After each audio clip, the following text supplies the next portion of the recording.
বহু বছর আগের কথা। ছোট্ট একটা গ্রামে লাবিবা তার সৎ মা রোশনি ও সৎ বোন রাশির সাথে থাকত। লাবিবার সৎ মা লাবিবার উপর অনেক অত্যাচার করত, তাকে দিয়ে ঘরের সব কাজ করাতো, এমনকি তার দোকানের সেলাই কাজও করাতো। লাবিবা খুব সুন্দর করে জামা কাপড় সেলাই করতে পারত। সে কোনো রকমে স্কুল থেকে এসেই সেলাই কাজে বসে যেত, যার কারণে সে ঠিকভাবে স্কুলের পড়া কমপ্লিট করতে পারত না।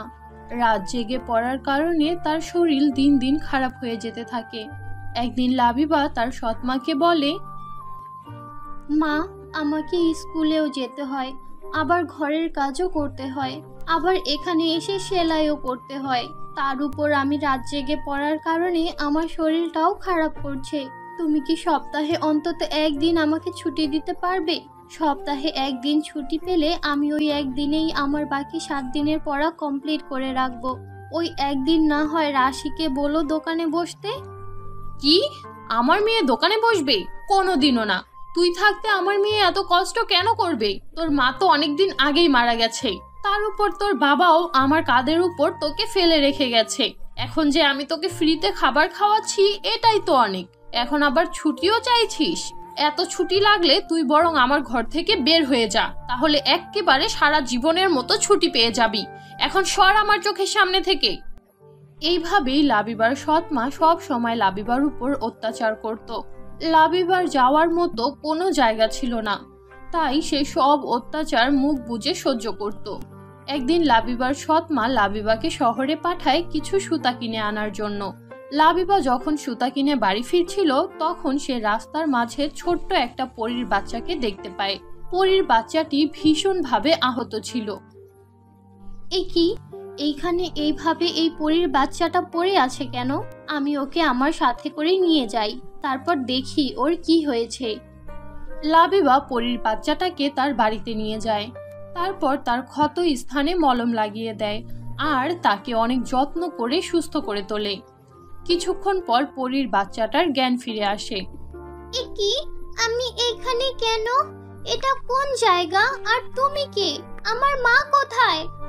আরে শান্ত হও, আমি লাবিবা। তুমি রাস্তার পাশে আহত হয়ে পড়েছিলে, তাই আমি তোমাকে এখানে এনেছি। আর তুমি কি জানো তোমার মা কোথায়? না, আমি তো জানি না। আমি তো আমার মায়ের সাথে পৃথিবীতে ঘুরতে এসেছিলাম। হঠাৎ করেই রাস্তার মাঝে একটা ডাইনি চলে আসে, আর আমার মা সেই ডাইনির সাথে লড়াইয়ে ব্যস্ত ছিল। তখনই আমি জাদুর লাঠি থেকে নিচে পড়ে যাই, আর তারপর আমার কিচ্ছু মনে নেই। তার মানে কি আমি হারিয়ে গিয়েছি? এখন আমি আমার মাকে কোথায় খুঁজবো? আমি তো পরিদেশের রাস্তাও চিনি না। এখন আমার কি হবে? আরে তুমি এভাবে কান্না করো না, আমি দেখছি তোমার মা কোথায় গিয়েছে। আমি তোমার মাকে খুঁজে এনে দেব। এবার কান্না থামাও। তখনই সেখানে লাবিবার সৎ বোন চলে আসে। আরে আপু, তুই পরী ডলের সাথে খেলছিস? দে, আমাকে দে, আমিও খেলবো। না রে রাশি, এটা খেলার পরী না, ও সত্যিকারের পরী, আর এখনো ভীষণভাবে আহত। ওকে নিয়ে খেলা যাবে না। বুঝতে পেরেছি, তুই আমাকে দিবি না, তাই তো? দাঁড়া, এক্ষুনি মাকে ডাকছি। মা, ও মা, কোথায় তুমি?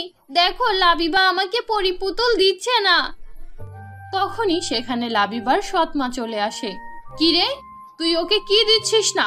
কেন জ্বালাতন করছিস আমার বাচ্চাটাকে? এটা আবার কে? ওকে দেখে তো পরি মনে হচ্ছে। ওর জামা কাপড় এত ছেঁড়া ফাটা আর এত নোংরা কেন?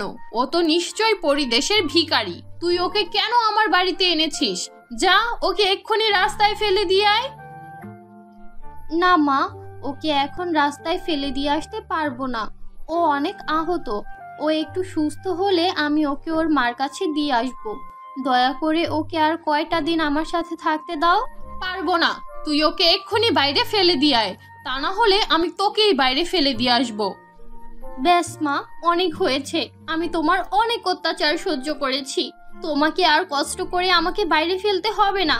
আমি একাই ওকে নিয়ে বের হয়ে যাচ্ছি। তারপর লাবিবা ছোট্ট পরীটাকে নিয়ে বাড়ি থেকে বের হয়ে যায় আর এক অজানা রাস্তার দিকে এগিয়ে যেতে থাকে। আপু, তুমি আমাকে ক্ষমা করে দাও, আমার জন্যই তোমাকে বাড়ি থেকে বের করে দেওয়া হলো। আরে না না ছোট পরি, তুমি মন খারাপ করো না।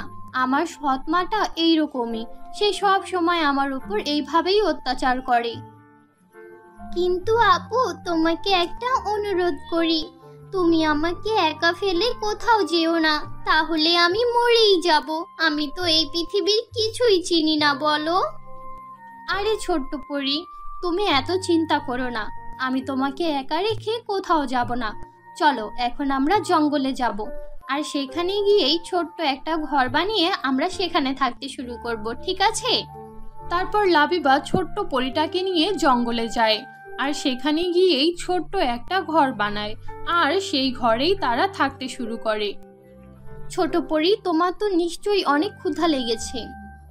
হ্যাঁ আপু, আমার অনেক ক্ষুধা লেগেছে। দেখো না, ক্ষুধায় আমার পেটটা ব্যথা করছে। তুমি কি আমার জন্য কিছু খাবারের ব্যবস্থা করতে পারবে? ছোট পরি, আমার কাছে তো টাকা নেই, কিন্তু আমার গুণ আছে, আমি সেলাই কাজ জানি। আমি বাজারে যাই, সেখানে গিয়ে একটা না একটা কাজ আমি অবশ্যই পাবো। তারপর লাবিবা একটি বাজারে যায়, আর সেখানে একটা টেইলারের দোকান দেখে। সে ওই দোকানের মালিকের কাছে গিয়ে কাজ চায়, আর ওই মালিক তাকে একটা জামা সেলাই করতে দেয়। লাবিবা খুব সুন্দর করে একটা জামা সেলাই করে দেয়, যা দেখে ওই দোকানের মালিক অনেক খুশি হয়, আর তাকে অনেকগুলো টাকা দেয়। নাও, আবার যদি কখনো কাজের দরকার হয় তাহলে আমার দোকানে চলে এসো। জি অবশ্যই। তারপর লাবিবা সেই টাকা নিয়ে সেখান থেকে চলে যায়, আর অনেকগুলো খাবার কিনে বাড়ি ফিরে। তারপর সেই ছোট্ট পরীটাকে খাবার খাইয়ে ঘুম পাড়িয়ে দেয়। এখন আমি কি করি? বাচ্চা পরীটাকে ছেড়ে এখন আমি কোথায় যাব? থাক, আমিও এই জঙ্গলে ওর সাথেই থেকে যাব। তারপর লাবিবাও পরীটার পাশে শুয়ে ঘুমিয়ে পড়ে। এইভাবেই দিন পার হতে থাকে। একদিন সেই বাচ্চা পরীটার খোঁজ করতে করতে তার মা ওই জঙ্গলে এসে হাজির হয়। আরে আরে, এই তো আমার বাচ্চা পরী, তুই এতদিন কোথায় ছিলি মা? আমি তোকে কত খুঁজেছি। আমি ওই ঝড়ের মাঝে হারিয়ে গিয়েছিলাম। আমার ছোট্ট পরী, তুই ঠিক আছিস? তোর কিছু হয়নি তো? না মা, আমি একদম ঠিক আছি। এই আপুটা আমাকে অনেক যত্ন করে এতদিন তার কাছে রেখেছিল। আমার গায়ে একটা আঁচও আসতে দেয়নি, জানো। আর সে আমার অনেক খেয়ালও রেখেছে। তোমাকে অনেক অনেক ধন্যবাদ মেয়ে, তুমি আমার বাচ্চা পরীটাকে বাঁচিয়েছো।